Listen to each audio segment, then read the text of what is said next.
নমস্কার বন্ধুরা, বগলা কিচেনে তোমাদের আবার স্বাগত।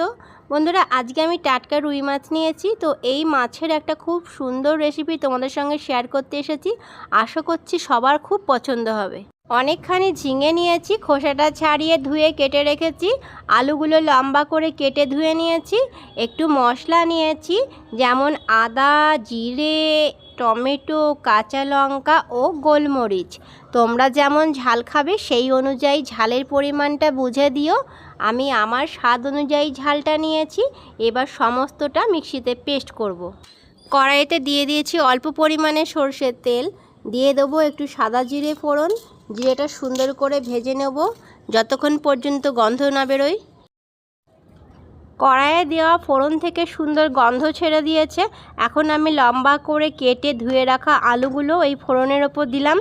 এবার একটু হালকা করে আমি এটা ভেজে নেব। আলুটা ভাজা করব, সেই কারণে একটু অল্প পরিমাণে লবণ দিচ্ছি।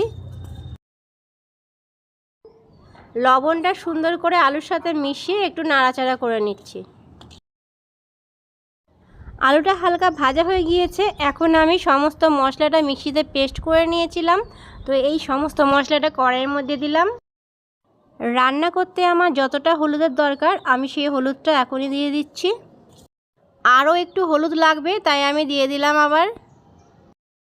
এইবার মশলার সাথে আলুটা আমি সুন্দর করে কষে নেব। যতক্ষণ পর্যন্ত কাঁচা গন্ধটা থাকবে ততক্ষণ কষতে হবে। মশলা সুন্দর কষা হয়ে গিয়েছে, কড়াইয়ের সাইড থেকে তেল ছেড়ে দিয়েছে। মশলা আমার কষা হয়ে গিয়েছে। এবার আমার যতটা ঝোলের প্রয়োজন আমি সেটা বুঝে আমি জলটা দেব। তোমরা তোমাদের প্রয়োজন অনুযায়ী জলটা দিও। এইবার আমি জল দিয়েছি যেহেতু, সেই জন্য লবণের পরিমাণটা আরেকটু দিয়ে দিচ্ছি। কারণ যখন আমি আলু ভেজেছিলাম সামান্য পরিমাণে লবণ দিয়েছিলাম, তাই এখন স্বাদ বুঝে দিলাম। ঝোলটা ফুটতে আরম্ভ করে দিয়েছে, তো এখন আমি ঝিঙেটা দিয়ে দিলাম। ঝিঙেটা আমি পরেই দিচ্ছি। ঝিঙেটা নরম সবজি, সিদ্ধ হতে বেশি সময় নেয় না, সেজন্য পরে দিলাম। এবার মশলা আলুর সাথে আমি ঝিঙেটা খুব সুন্দর করে মিশিয়ে নিচ্ছি, নাড়াচাড়া দিয়ে নিচ্ছি। আমি খুব একটা তেল ব্যবহার করিনি, কিন্তু মশলাটা ভালো কষা হয়েছে বলে ঝোলের ওপর তেলটা ভেসে উঠেছে। আমার রুই মাছটা টাটকা ছিল, আমি মাছটা ভাজিনি।